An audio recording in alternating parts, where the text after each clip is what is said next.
Hello and welcome to another episode of CG Garage. This is episode number 442, featuring James MacLachlan, who is the visual effects supervisor of this season of Ted Lasso, which was fabulous. Talk a little bit about that. But first, let's talk a little bit about James. He has an amazing career that started from New Zealand, which is where he's from, and he ended up learning to flame there. And then he moved to Australia for a little bit and ended up in the UK. And a really cool guy. And then obviously led him to doing Ted Lasso, which was nominated for an Emmy this year. So congratulations to James. It was really cool sort of hearing a little bit about that history and about how they do that. I love invisible visual effects, as you guys well know, and sort of understanding how all the crowds are being done and sort of the unique thing that they did, including using a lot of live actors for it, but in a very unique way. So really cool to hear all of that story. A couple of announcements. First of all, I was at the Rainbow Conference last week, which was really, really cool.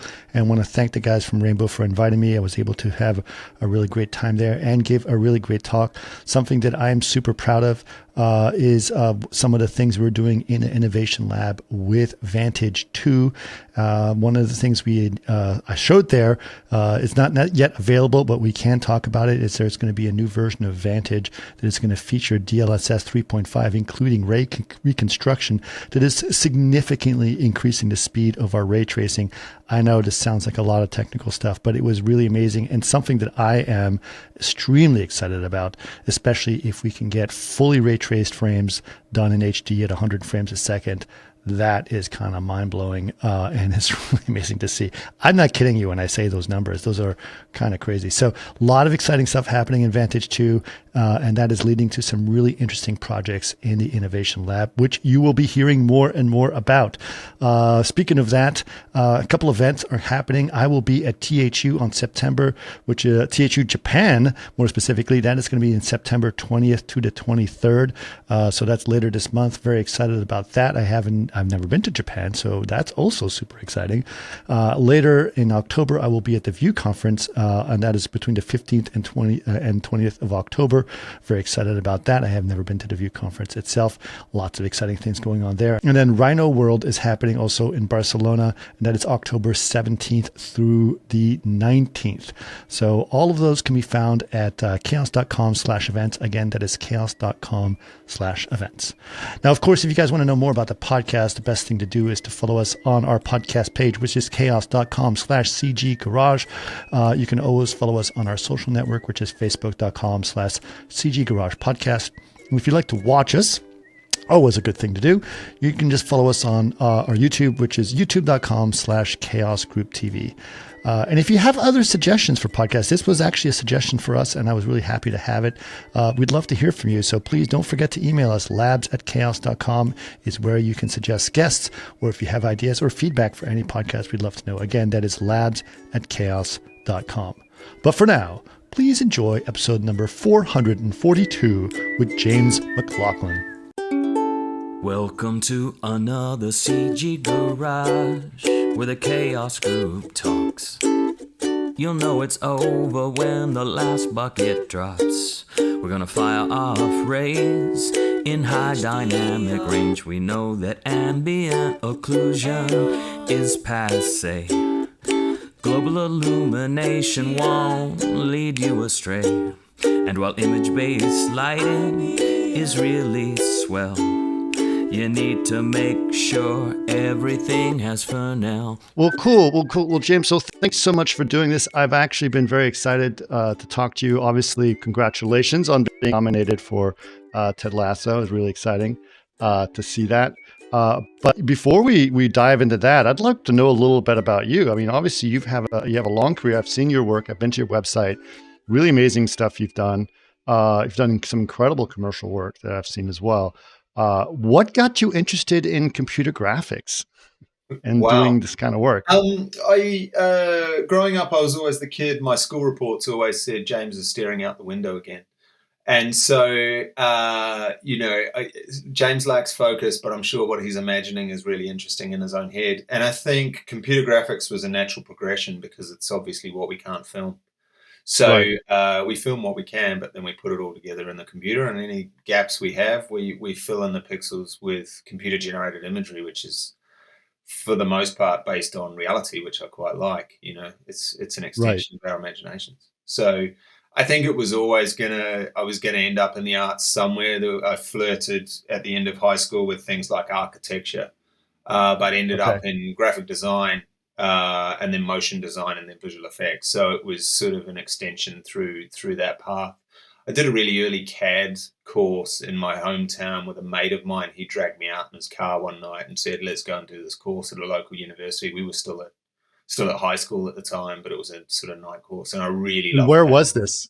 That was at Massey University in Palmerston North in New Zealand. So Okay. yeah, long way from sort of any of the Hollywood blockbusters being built and put together at the time.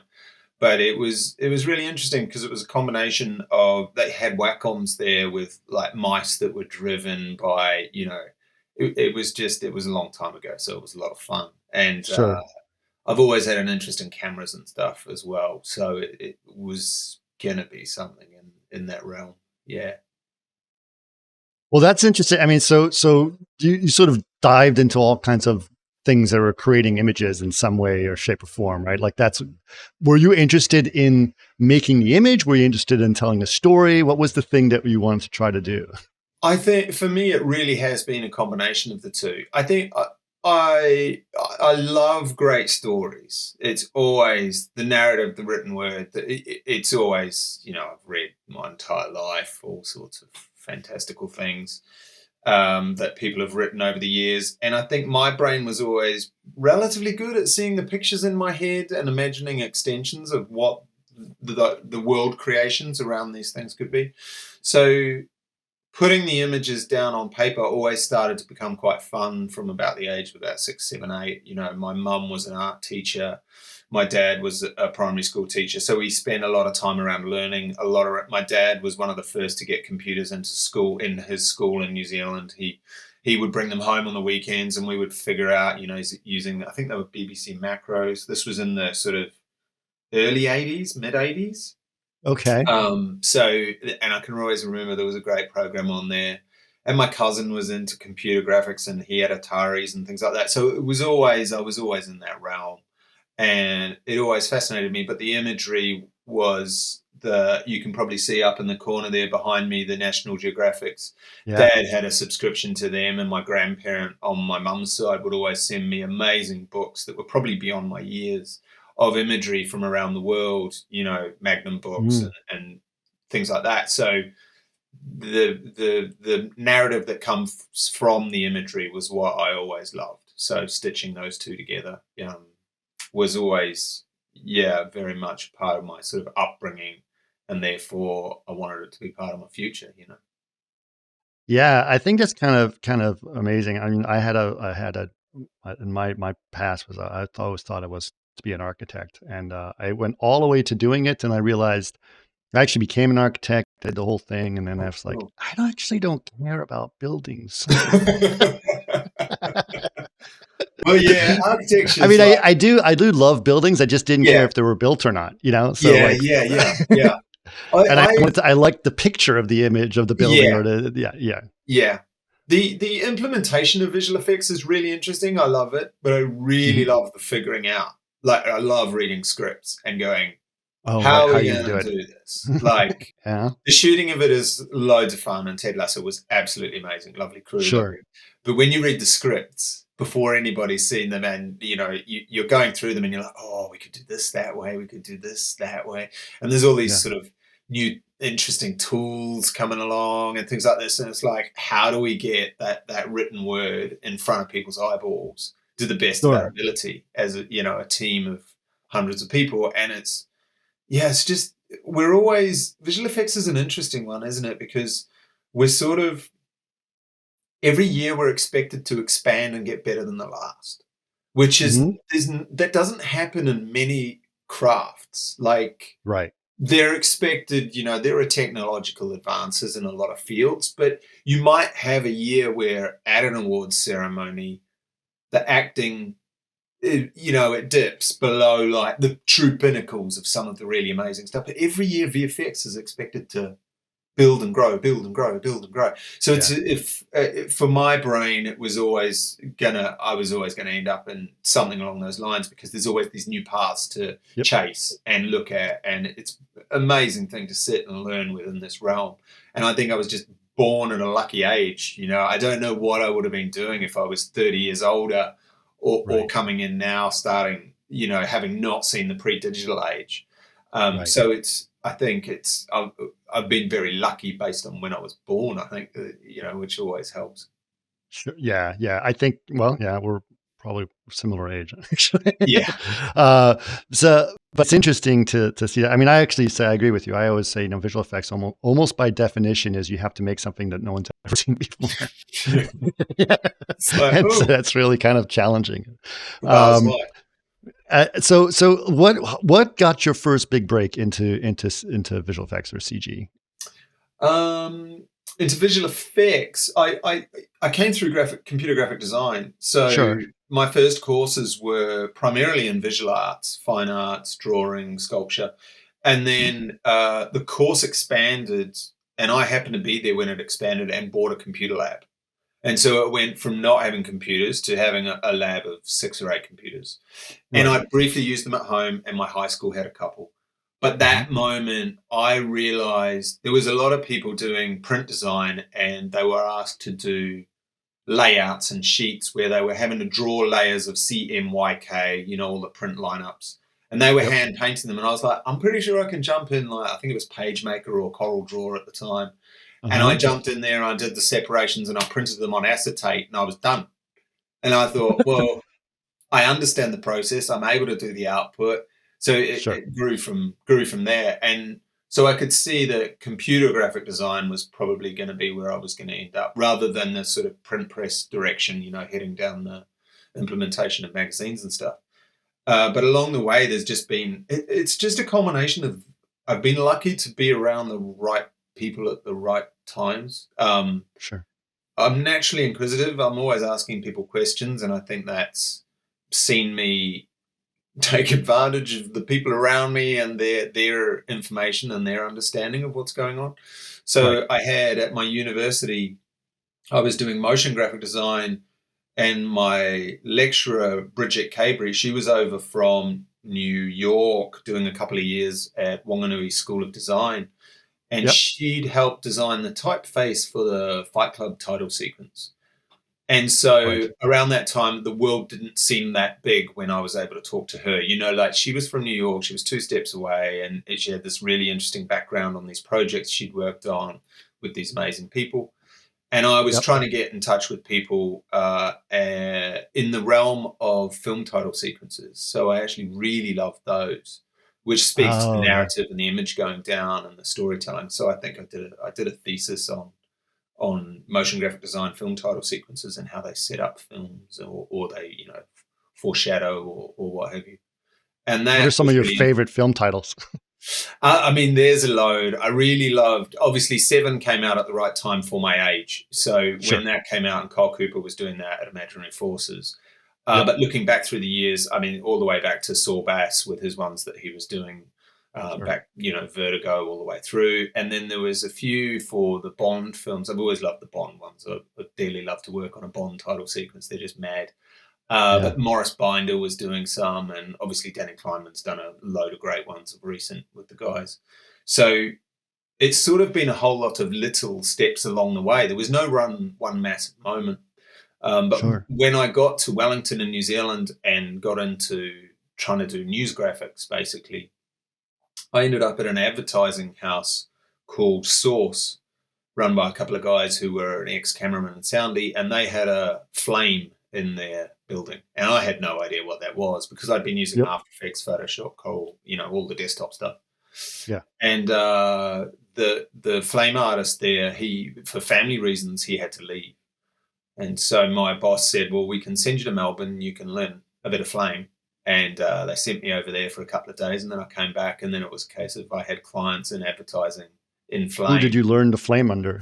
Do you remember? Rob O'Neill in Melbourne. I flew to Melbourne. It was the first time I'd ever left a country, so my boss was Wow. really understanding. I didn't know, how to act on an airplane, how to get in and out of other countries. I just got a passport. So it was all new. And I think that experience, that learning and trust that Dave Tingy at Source gave me really built everything into me and showed me, like, again, the world opened up. I was in Melbourne and I was learning, and then so came back to Wellington, and it was quite funny. Back then there weren't huge amounts of websites or anything that you could learn from. This is 2001. So it was a case of the Flame had these manuals, and there was about 2 or 3 of them. They were about this thick. And I would just have to hide them in the toilet in the building and just tell my client, I'm just going to go to the toilet and then I'll come back, and and I'd go in there and I'd thumb to the page I need, and I'd get an update in my head, and I'd come back in and it would all be covered. So it was a sort of a bit fly by night, but it was. They were still on SGIs back then, weren't they? Sorry? They were still on SGIs back then. Oh, yes. Yeah. Down in their own big server room. We only had 2. So we had one Flame, one Smoke.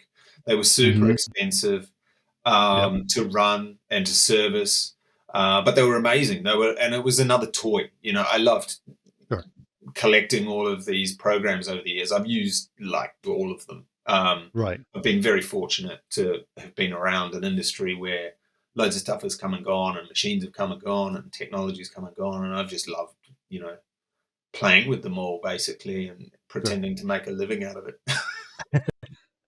Yeah, I mean, that's really great. I mean, I think people would, they lucked out on the Flame, because the Flame artists are very talented, and they have a certain amount of, the talent goes beyond the software. Yeah, also because you're in front of clients a lot, you kind of learn to interact with people a lot more and show how you do things. And it's just a completely different interaction than a traditional VFX artist that sort of sits in the back and just waits for the supervisor to come by and approve their shots. Yeah, it's really interesting. Visual effects, it seems like a technology-based, industry, but it's a service industry. The technology helps us, but we're all servicing for the most part, servicing somebody else's story and film and pixels and love affair that they've got with their script or their idea. And so when you're thrown into a room with a lot of people who have very strong opinions on what they're doing, and you can sit at the front and listen, you can learn really quickly in those Flame suites. They're great places to be. I mean, they were big rooms, big desk with a computer up the front, and desks for the clients up the back where they ate sushi and drank coffee. And the conversations they would have, and the things you would hear, and the understanding the pecking order, and who and when to respond to and why, and who to support in certain moments, and just to elevate the piece and understand that we've got point A and we need to all get to point B, and we need to do it in a way where we're all happy with the end result, but also feel like a lot of people have given their best to the project and feel supported through that. Because obviously, as a Flame artist, I understand the software. They won't understand the software. They have no need to. But what they might say is an emotive beat. They might say, I need this to feel. And then as a Flame artist, you're like, well, that can mean we can color correct it blue, or it means we can make it pop more, or we can have it go faster, or we can slow it down. We have to translate those emotions from a client, from a person who's invested in this project, to pixels at the end. And that was a bit of a love affair, sitting in rooms with people, helping them achieve that. It's a really lovely thing to do. Yeah, that's absolutely true. And I think it's really, I've always had my wife's a Flame artist, so that's why. There you go. That's why I always praise them. Not really. I have always been very impressed by that. And I think it's an amazing way especially to start your career, is to have that training and have that understanding. I think it sort of takes on a different perspective as you continue your career moving forward. So how long were you practicing Flame in New Zealand? I was on Flame in New Zealand for about 3 years, 01 to 03, 04. And then I moved to Australia. My partner, her family lived in Brisbane, so we decided to move to Brisbane. Again, a little step up, larger city, larger market, larger opportunities, more advertising being produced, and we wanted to live abroad. So we moved over there, and that So we went from Wellington in New Zealand, where even though Lord of the Rings was happening at the time, there wasn't a lot of overlap with the advertising industry. You know, we were sort of doing our own thing, and they were very deep into theirs. Hmm. We bumped into people. We knew people who were working there, but it was a case of we wanted to travel. So we moved to Brisbane, and then I picked up a job at a place there called Beeps. Steve Cooper ran it, and he'd done some BBC work. So we were in Brisbane, but he was also doing work from the UK. So it was all these little threads of things getting larger and projects we were working on getting bigger. Right. So we were there. We were in Brisbane for a few years, and that was where I first started getting insight into the TV world, into episodic. Um, Ah, okay. yeah, it was a nice little bridge, that one. So I was doing mostly advertising, like loads of Okay. advertising, music videos, all those sorts of things. Working with really great people, really good team. Yep. And then a guy who was producing children's television in Melbourne needed some help on a show called Wicked Science, which was for sort of preteen kids. Okay. But it had loads of visual effects in it. So one day, the facilities manager and I, Colin Brown, or he might have been GM at this point, uh, he said, "We've got a box full of scripts. There's 26 scripts in here, and they're all like this, and we've got a weekend to quote it." So he Right. and I sat down on a Saturday and a Sunday and just went through all 26 scripts, read them all, read the whole lot, outlined what would need to be made, how we would approach it, what we would do, in conjunction with Barry Lanfranchi, who was the VFX supervisor on the production side, on set supervisor. And then we flew down to Melbourne on the Monday and presented our cause, and we managed to get the project in. And it was a lot of fun because it was obviously a longer scale project. At that point in time, most of the ads I was working on, you might work on them for maybe a month. But the Wicked Science series was much more extended. I think we were about 3 months on that one, so maybe more. Wow. Okay. Well, that's pretty amazing. It was a bit It's pretty weird. cool, and it was the first time. I mean, that's a big project, right? So it was cool to be able to have participate in the bidding. I always love bidding projects. I don't know why, because somehow it Yeah, makes me excited about. It's the same thing you were just talking about, like reading the script and trying to figure out how you're going to get it done. So when you're bidding, you're kind of doing that, you know? yeah. I've never seen it as daunting. I really love reading them and circling. Oh, this could be a visual Uh-huh. effects. We could do this in camera if we did this little visual effects with this camera effect. You Right. know, all these little. I think we're naturally problem solvers. I think VFX Hmm. supervisors and VFX comp artists and VFX CGI people and animators, we're all problem solvers. We see something that, words come in and they float in, and we have a think about them, and then we let our artistry just flow out, and that we solve problems constantly, and it's a fun thing for me to do. I'd much rather do that than A plus B equals, or 1 plus 2 equals 3. Sure. One Sure. plus two. Sure. Yeah. Okay. So what led you to eventually move to the UK? A friend of mine came over. I mean, I'm a Kiwi, right? And we have Right. this thing in New Zealand called the OE, Overseas Experience. Everybody does it. We all get on a Okay. plane and we move to London for a couple of years, and we live here and we see Europe and we live in London. It's English speaking. It's very easy for us.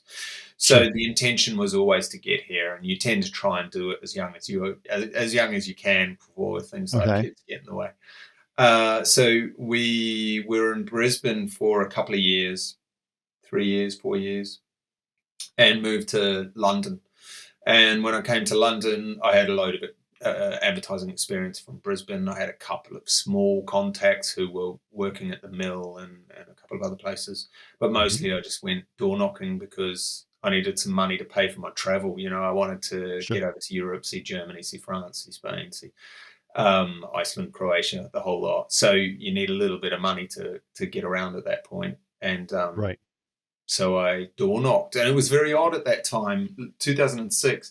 They don't list what companies have a flame, so you kind of Right. have to guess. Sure. And the way I did it was I wrote down. I've still got my diary somewhere here, where I'd written down the firms. They had websites, but you couldn't work out who was doing what or where at that point in time. So you'd get a sniff of a name or something, and you'd like a CD or a creative director or a flame, maybe a flame artist would be mentioned on a website somewhere, and then you'd door knock And that's, you go into Soho and you knock on the door and you walk into the Mill or to Frame Store or to MPC, Right. and you try and get in contact with somebody who will look at your reel, because at that point in time, there were online reels, but mostly it was still about getting people's attention. So Mhm. getting the right person's attention. So I always did that. Very early in my career, Colin Brown advised me to make a reel that stands out. So I would make mine, because of my graphic design background, I would make a booklet that had a VHS tape in it, and a DVD usually, and it'd all be Mhm. labeled like me. It would come in a little package that was all branded like me. I'd get vinyl stickers made. But then in my booklet, I'd do little strange things that would make them remember me. So I had pages that were made of leather that were printed on, which is something I'd learned back in my graphic design days. Mhm. I printed out or taken photos of and then printed on camera neg pages, and then I'd weave them together with nylon so that they became a full page, so the sprockets were woven, things like that. And then if you put that in a booklet and you slide it under the right person's nose, they'll be like, "Well, this is odd, you know." It's Mhm. better to stand out and be a bit Marmite, you know, they either love you or hate you, Right. than to just not get noticed. So back then, that was my technique, was to leave these little packages I only had about 6 or 8 of them, so I used to have to chase them up, because I'd put one in Well, somewhere and then give it a week or two, and then I'd go back and I'd be like, "Can I have it back?" Um, so that was tricky. But then also I did discover that the smartest thing you can do, because obviously it was the receptionists were usually the port of call, and for security reasons, you wouldn't be allowed in the building. right. But if you went in with a muffin and slid that across the desk to the receptionist, just said, "Can you please make sure this ends up in the right person's hand?" Right. It would end up usually in a producer's hand or a CD's hand, my reel. And then I'd get a phone call. "We haven't got any work, but we'll keep you on file," or Right. "What's your availability?" I think that's excellent advice. By the way, I should note that like one of my first career advice I was ever given was the receptionist at Blur Studio before I started it. Because I just literally cold called them and same thing. And then she's like, here's what you got to do. You got to do this, this, Yeah. this. That's the only way you're going to get their attention. And I was like, okay. And so I went back and did that. And then I got a job, not at Blur, but somewhere else. But what's Yeah. interesting is she still works at Blur. And so, Awesome. and I work with them a lot myself now. And so I told her this story. It's like, do you know that you kickstarted my career? And and it's so important that people realize that how important it is. So yeah, Betty is Yeah, it's interesting. important. I've been reading. I it's such a wonderful career that we have, right? Yeah. It's surreal. I mean, is it Hmm. work? Let's be honest.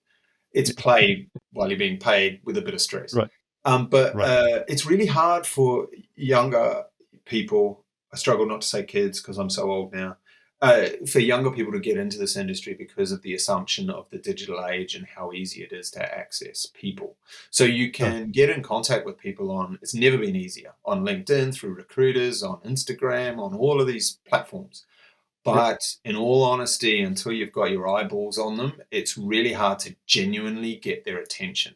And so whenever I give little chats at universities and stuff, I'm always like, if you can door knock, if you can know somebody who knows somebody, if your neighbor's sister works go and meet them for a drink with their friends, like that we work in a service industry where we work in large teams. And so Right. they need to know, you need to be good at what you do. But if you're good at what you do and you're really personable and you will fit into a crew of people who are all working together, striving to finish these problems, to, work together, employers are always going to lean on you a bit more and ensure that maybe you get in the door ahead of somebody who might be more technically brilliant, but maybe doesn't work as well within teams, because most visual effects studios are large teams now. It's, Right. it's a team sport. Yeah. Yeah, absolutely. Absolutely. So where did you end up after all that door knocking? So Did you? I ended up at a company called Clear at the time. So Derek Moore got my reel from the receptionist. She ate the muffin and gave him the reel. And Yeah. then they were working on a film at the time, 28 weeks later. Hmm. And they needed somebody the following day. So he called me and he was like, "Can you come in? Can you work in the next couple of days?" I was like, "Yeah, that's what I'm here for." So I went Right. in and he ran me through the place, put me into a seat as fast as he could, and I got comping. And I really enjoyed it. It was a lot of fun. I was I had loads of shots of like London removing people and stuff like that, just because Oh, it cool. was obviously set in Yep. a pandemic, effectively. Yeah. So it was really really exciting again because I was another step. This was a Hollywood film shot in London, being posted in London, Mhm. but the world was opening up again in little steps, and I put in the time, I put in the hours, and they had really lovely supers and stuff on the show. People, at the other end, on the production end, who were always in the office and giving up their time and their energy and their advice, which was really lovely. So again, all the flame artists who were super experienced at Clear at the time were giving me advice, and then Clear merged with Prime Focus and became Prime Focus, which was a series of firms all amalgamated. I think it was Yep. 4 or 5 of us into a larger facility. Yeah. Cool. And so did you focus on feature films at that point, or were you still doing commercial work, or No, were I you was just all doing over the mostly place? commercials. Okay. The thing I really love about commercials was the client contact, and that sitting in Right. rooms, sitting in flame suites. I noticed the films were, excuse me, really lovely, Yep. but there was less people milling around solving problems with you, coming in discussing what they wanted to achieve, and the timeframes were longer. So actually I really loved betting myself into the advertising scene in London. Yeah. My argument would be it's one of the strongest markets in the world, if not the, especially at the time. I really love the British sensibilities of humour, and everything really sat well with me. It's somewhere I'd always looked up to Sure. from early in my career, especially through graphic design. All of the heavy hitters who were living here at the time. So Right. I did mostly advertising, mostly music videos, and yeah, just really enjoyed my time working on that with the teams of people. I think we had about 30 flames there by the end. So there was a lot of really experienced people to learn from and pick up as much as I could along the way. Yeah. So you've been there a long time now at this point. This is the biggest part of your Yeah, career, right? in 2006 we landed Okay. in London, and then we were here for a few years, and then our what are they called, the traveling visa or whatever it was, we can only use Right. for a short period of time, which is why the OE overseas experience is short. But Okay. then headed back to Brisbane, spent a Hmm. few months there, and then by mistake I sent a rugby league score. I was mocking my friend Phil, who was Phil in Brisbane, but I Okay. sent it to the wrong Phil. I sent it to Phil Hurrell, who was a CD at Prime Focus, and he Okay. said, "What do you think? Do you want to come back? We'll sponsor you, so we'll get you On a visa. on a visa." And Hmm. so I put it to my partner. I said to Ange, what do you want to do? Is it Brisbane or London? And she said, well, these opportunities don't come up often, so let's go London now, because it's always fairly easy for us Kiwis to get back into Australia. So we Right. decided to hit London, and it's been home ever since. Yeah. Wow. Almost 20 years. Yeah, 18 years, give or take the little gaps in Right. between. So, we lived in West London for a long time, and it's home. Yeah. Awesome. Awesome. Well, how did this Ted Lasso thing happen? How did all of that sort of So when I was in matriculate? commercials, I worked with a woman named Jen Godden, super experienced commercials producer, and she, during the pandemic, left advertising, and pre-pandemic, I think, just had moved into episodic, and Okay. she had an agent. Um, I'd worked with her at Prime Focus, but also at the Mill. I did a few years at the Mill at a big facility, big ads. So I'd grown in scale over time. And she said, oh, my agent's going to get in touch with you, Harriet Donington. And Harriet got in touch. She said, we've got this little, 22-minute comedy piece in West London. I'm just wondering if you're interested. And I jumped on it. I was like, yeah, it sounds awesome. Sounds amazing. And this was the So first season? this was second season. So the first season had Okay. been shot, it had been edited, but I don't think it had aired yet. And they were already thinking about Planning season the second season. Okay. 2. Or maybe it had aired. No, I think it must have aired. Okay. Anyway, I watched it, loved it, and I thought, yeah, I'm on board with this. It's right up my alley. It's I'd done a lot of big stadium jobs and stuff at the Mill when you did a lot of projects with the likes of Nike and Adidas and all the major brands. So it was an extension of those sorts of commercials. And so Harriet called and she said, would you like to do it? And it was the middle of the pandemic. So I had the advantage of being the nearest visual effects supervisor to the studio, which was an advantage. So I jumped on that, literally got on my bicycle, rode down, met all the production heads. So Andrew Warren and all the guys, and the teams down there, Paul Cripps, the production designer, and all the heads of department. And we sat in a room, and I remember looking around this room thinking there's a lot of very, very experienced people here. These would be great people to learn from. So I said, I'd love to do the job. And then it was a case of chatting to, so that was this side, that was the London side. They seemed relatively comfortable, but Kip Kroger and Caitlin Hollenbeck, who were LA side, they had to sort of approve me and make sure that I was up to it. You know, they were producers, co-producers, post supervisors.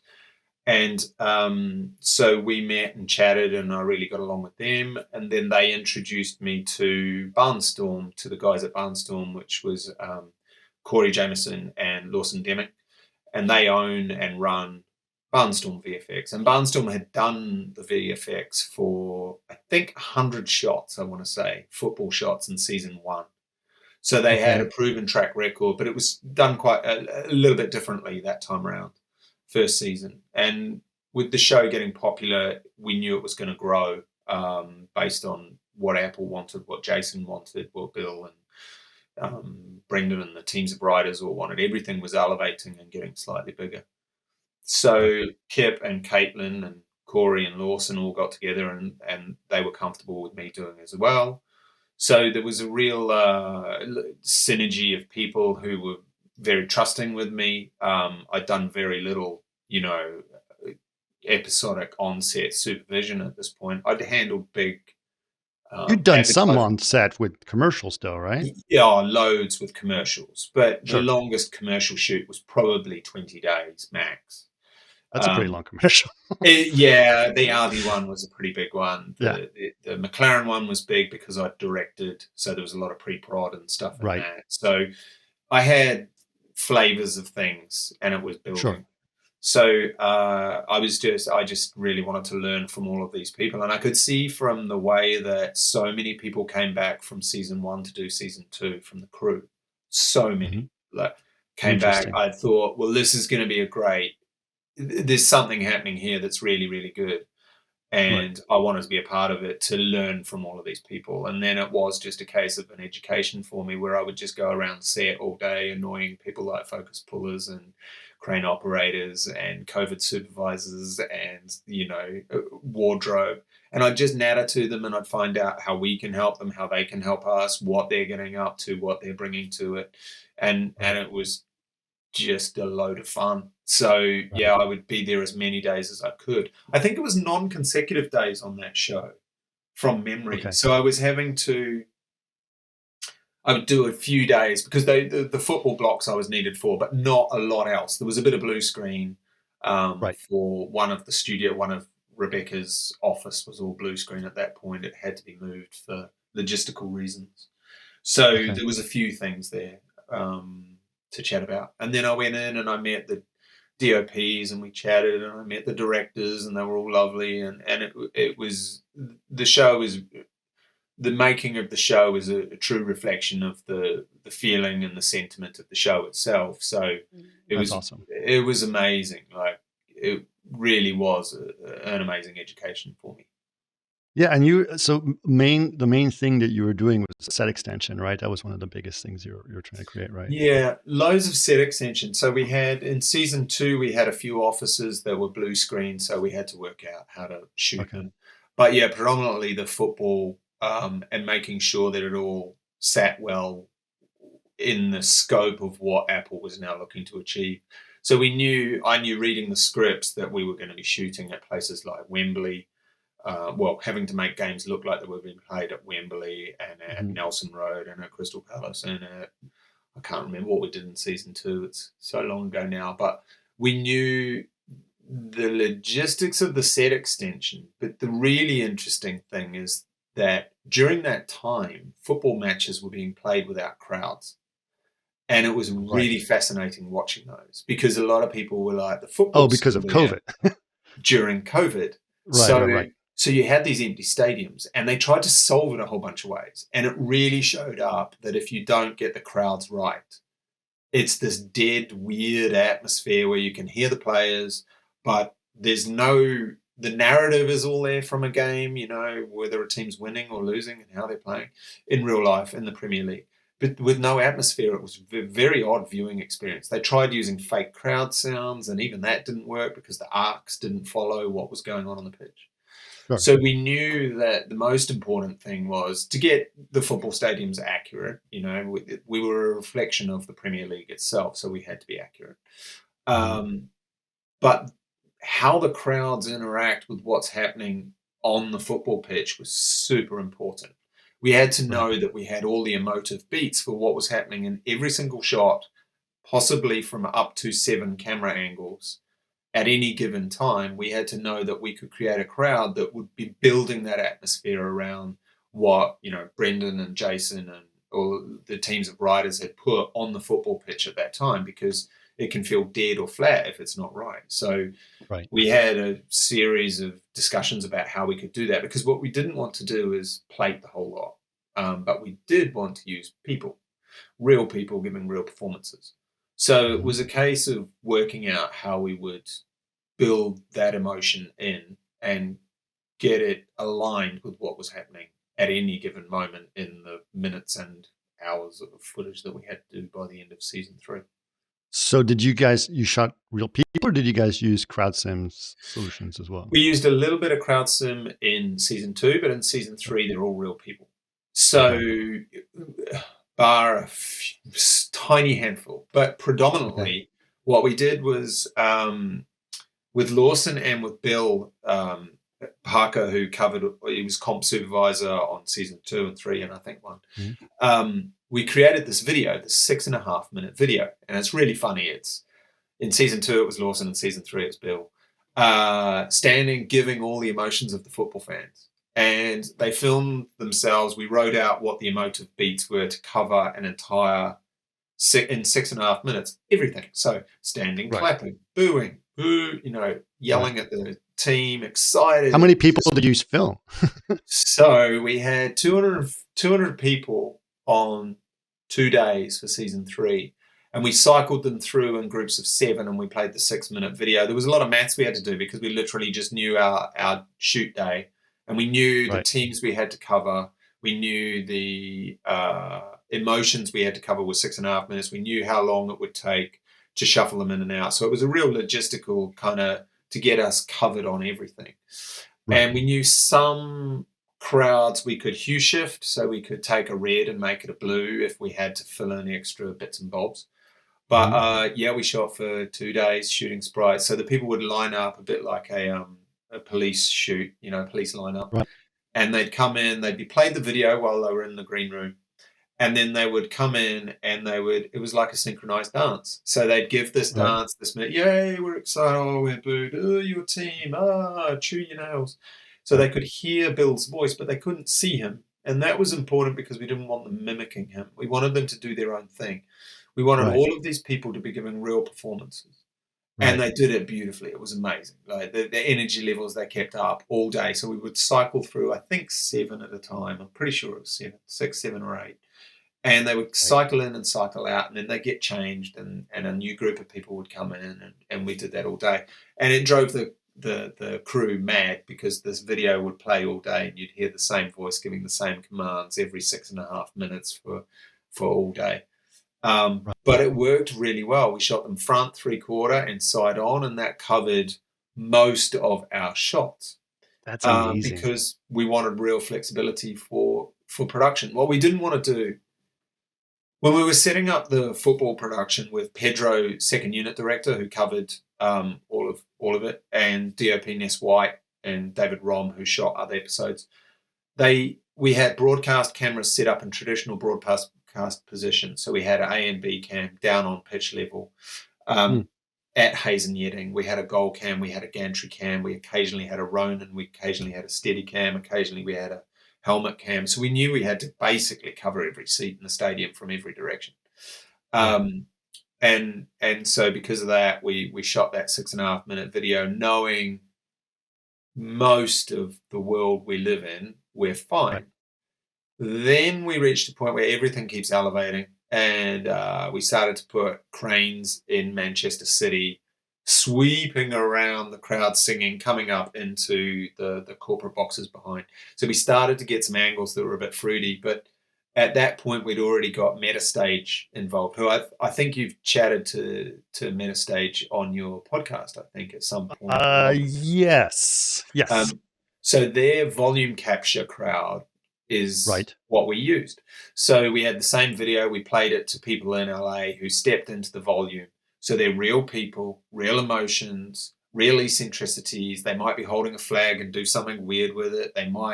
You might ask them to yell and they're tired, so they'll just sit down, Right. or you might want them to, have a look to your left, and they'll look to their left or they'll look to their right. They'll do it all slightly different.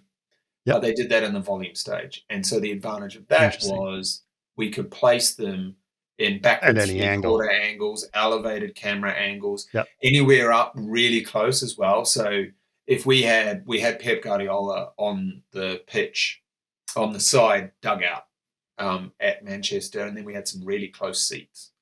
So we Right. would I always had, whenever we were in the stadiums, Andrew Warren and the crowd teams, Gabby and all the ADs who were ushering crowd for us, we had anywhere from 100 to 200 people each time dressed up. And what we would do is for every camera angle when we were in a stadium, I'd fill in using the ADs would move them around like a dance. Ness would settle her camera in, and then, or two cameras. And then once they were settled in, we'd quickly usher in all these people to fill as much of the gate as we could. So we would fill the first 3 rows, 4 rows. 100, Mm-hmm. 200 people get swallowed up quickly in a stadium when there's 53,000. Yeah. So we would put them in the mid-ground, real people. Then we could use Metastage for the chunks beyond for a few Interesting. seats. And then we could use our sprites beyond that. Wow. Yeah. And occasionally we tiled depending on time I had on set. So we'd run a second unit where we'd shoot a few tiles, but we very rarely used those. I think we had a couple of real profile moments where they worked really well at Manchester, where we would use all 200 people in one little tile, but predominantly we were filling one seat, one sprite, one particle, one person, one real person giving a real performance in every seat that you see. How did you guys assemble all that? So very early on, we discovered we knew Hayes and Yeading, our football ground, semi-professional football ground across the road from the studios. Yep. They were so supportive and amazing. Their groundsmen, their team of people there, they gave us carte blanche on the pitch. We were allowed everything we wanted on the pitch, players, ADs, camera crews, the whole lot. Amazing. But then anything beyond that, we knew we were going to have to replace. And beyond that, we knew it had to be nut and bolt detail level accuracy, because the Premier League and the English Premier League predominantly, and people like Nike and everybody, were really on board and wanted super accurate representations of what was going on. So we weren't able to blag any. So what we did was we called the guys at Visual Skies up, who are a LiDAR and photogrammetry company. Duncan and the team there would always go into a ground for us and scan the whole stadium for us. The interior, what we call the bowl. Because the exteriors, we didn't often construct exteriors, but we would construct everything interior all the way up to the roof in CGI. And the team, Duncan and his team, would go in and they'd use aerial and terrestrial LiDAR and drones and photogrammetry. So they spent 2 days at Manchester City for Mom City, the one we're nominated for. They spent 2 days there getting it all to like nut and bolt level detail of the stadium. So then we were able to scan Hayes and Yeading as well, and then overlay the two and know exactly what we're doing. So very early on with the scripts, I would sit with the script editor. We would usually shoot the football first on the Hayes and Yeading ground. And I would, with the script editor, construct football plan charts with the choreographers as well, Dan Parslow and Cass and Pedro, the director, and we'd work out where the action was happening on the pitch and what direction we were facing, because we would flip and flop the pitch because the light, Ness would want the light to be backlit here or frontlit there. So we had a drawing for every scene, for every moment. I would list where a camera was, so the 2 touchline cameras, the goal camera, the gantry camera, whether or not it was a Ronin, all of those things I would put into this photo map, which was just a top-down plan. And then the script supervisor would look at it and say, okay, well, Ted's on this side of the pitch. He's facing that way. They're looking this way. This is where the corporate boxes are. This is what, Rebecca and the team are how reacting and what direction they're looking in. So it was a real team environment of mapping all of that together. And then when we got to the stadiums, like Manchester, we would know where the action was shot, whether it was the north end, the south end, where they would be looking. We would know where our corporate boxes were, what was happening, whether we were first half, whether we were second half, whether or not the away crowd were in the right position. We had to move them a couple of times. There's a couple of little fakes in there, but Sure. It was just solid planning from the very beginning and everybody being on board with it. And making sure we were mirroring things when we were in the stadium if we had to. But yeah, it was all the stadiums are all CG unless they're a hero camera shot where you've got Pep or Ted talking on the sideline. So when they're on the sideline, we knew we were going to use those in camera with empty seats behind and do our meta stage and our real people, our meta stage, our sprites, filling up the whole place. But because we had the LiDAR, we could line up every shot to the real stadium to seat accuracy. So when we were generating the people, we knew it was one person in every single seat. Right. And you just randomly scattered it. So that's interesting. American sports are very different to British sports. And initially at the very beginning, we were getting these renders where we could see like Richmond people sitting next to Manchester City people, all that sort of stuff going on. And that is just not the case in British sport. No. They are segregated. Yeah, they get bussed in and they get put into these little areas. So depending on how our cameras were working, we would see mostly home team for a large stretch of the stadium. And occasionally you'd get the corner where the away team were, Richmond for the Mom City one. So the way the crowds were reacting had to be inversely proportional to what was required from the crowd beside them. They might only be a short distance apart. We had all the proper barriers and everything constructed and made in CGI and then mapped in from the stuff that Visual Skies gave us. And so then it was a case of putting a person in every seat. And then finally, this late in the piece, once AJ and Mel, the editors on the show, were refining their cuts and getting them into these sort of more consolidated representations of what was going to happen because of the narrative on the pitch, we were able to choose very late because of the way Bill and Lawson and everybody put the sprite video together. We were able to choose very late in the process what the crowds were doing. So we were able to choose their emotions. So we had moments where, okay, we want 25% standing cheering. We want 25% sitting down disappointed. We want 30% screaming at the... So it was a really lovely process because it was every shot we entered in, all 1,200 shots or whatever that got completed on the entire series, had percentage values for what the crowds were doing, and it all aligned, hopefully. So you mentioned in season 2, I guess, that you did some crowd sim, but that you preferred to use real people in real situations. Why was that? What was not working with simulations that this system worked better for you? The oddities of what people will do. It's that old adage of like, if you ask a computer to finish the sequence 1, 2, 3, it'll say 4. Right. And most people will say 4 if you say finish the sequence 1, 2, 3, 4. But occasionally somebody will say banana, or they'll say cucumber, or they'll say A or Q. And when you're looking at football crowds, that is what they do. There's people leaning over barriers, flapping flags. There's people high-fiving. There's people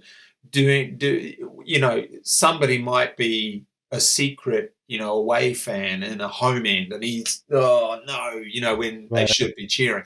So all these eccentricities, I think, that we were able to get from real people, real performances, real actors, real supporting artists, Right. saw us, bring a little bit of flourish and flavor into some of these shots that I'm sure we could get there with the CGI crowd, eventually. But Right. I think for us, it was a case of we really wanted actors playing parts, and and Right. and that was what we aimed, strived for in as many of all the shots as we could best. I think it's wonderful. And I think, and you're absolutely right. It's just, CG, massive or crowd sims have been used in stadiums for so long. Yeah, And I think you're right. You don't necessarily get those eccentric performances that you might unexpectedly see, yeah. People are weird, that you just have to sit in a cafe on a street in London and watch a street for 10 minutes and just to see oddities of, Sure. what we get up to. I'm guilty of it. We all are. Right. And it's just it's really interesting watching. We shot some of the staff at Barnstorm to be, we had 253 security guards who were hand placed based on Right. where they would be in a real match day situation, and the Barnstorm guys all dressed up in security guard outfits and did poses and moves and interesting things. They'd be watching the crowd, and you could tell by their body language that they were trying to be security guards. It's weird. You can just tell. They were Right. sort of being official. They were a little bit more stiff. They were facing the crowd rather than facing the game. They were doing all of the right things. And Interesting. I think, yeah, just when you get people involved, they bring something to it that computers can't always. They can achieve it, but it just sometimes it's about where you want to spend your pound to get your pixels. Right. It's you can put more money into CGI, or you can get a whole lot of actors in for a couple of days, have a bit of fun, drive the crew crazy with the looping video, hearing Right. Bill's voice all day. And it just seemed like a more fun way to do it, and with a fairly decent output at the end. We're really happy with Yeah, no, well, obviously very decent now because we got it. a Thank you. nice little nomination out of it, which is really cool. I think it's nice to especially now that seeing, working closely with actors is a really nice thing as well, and involve them in the process is a really kind of a wonderful thing. So, I mean, the show is a wonderful show, and obviously your work was really great. Well, how long were you working on that? Uh, I can't quite remember. I believe I shot for 151 days. Okay. There was a unit that went to the States for a short while at the end to cover a few things. Okay. And then I would have been in pre-prod before the shoot for a good month or two, maybe more. So yeah, Okay. it was effectively a good year, give or Yeah. take. Yeah. It was really nice though. It's really interesting seeing the script outlines and watching them develop, and then watching the scripts develop. Seeing them through their color. White, blue, green, yellow, goldenrod, and seeing the little things that come and go. That each time I'd have to update my VFX docs or methodologies and stuff on little tweaks here and there. Um, Sure. so yeah, that's a really nice part of the process, actually seeing it from there all the way through to sitting with Barnstorm and the guys all the way till the final ep, till the final shot went out on the final ep. So it was really lovely to be involved in that side of things as well. So living and working in the UK on LA time was a bit taxing, but they've got amazing teams of artists over there, and it was great fun working on with the artists and also working on comping on shots and stuff as well. Wow. So you had to stay up late. Well, Bill was covering most things at that end, Okay. but actually it was quite nice because I could get up here, do a few hours work before anybody was even awake, and it's just like it's like harping back to my days of sitting in a flame suite on my own, just working away. Like I Right. really enjoyed those few hours before everybody got up and everybody needed answers. So I hear you. actually, it was a really nice process. It just meant I drank more coffee than I probably should have for the last couple of months. I hear you. I hear you. Well, that's amazing. I think it's really cool you did that. What's come up next for you? I don't know. We're all in pause mode, you know. Right. I think we're all very supportive of what, you know, we're all bearing the brunt from the writers and actors strikes, but Mhm. I think it's something that we've got to get behind. You know, having spent a lot of time with these writers and with these actors on set and seeing how they move forward with these things, you know, I think as an industry we have to support one another. So for Well, I now, think it's you did. You proved it with your crowds that you're well, supporting the actors. some would say, yeah, Yeah, but yeah. You didn't use some AI to do that. yeah, yeah, yeah. I mean, there's something in the craft of what we do where we need to be near people. You know, Yeah, we're a lovely little marriage of art and science and visual effects, aren't we? absolutely. And the art and the people that you're around, the learning and the just the general being part of these crews of people and who they are and how they operate and why was just amazing.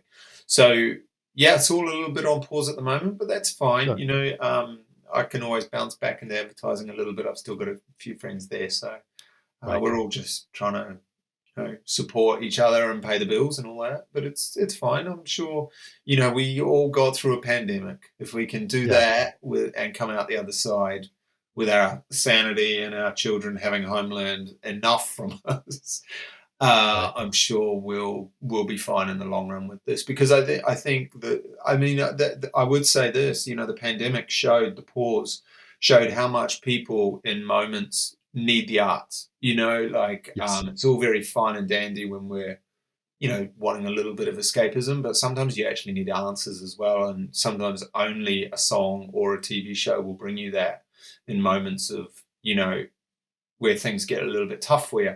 And Ted Lasso, I think, landed at the right time. You know, the sentiment of the show.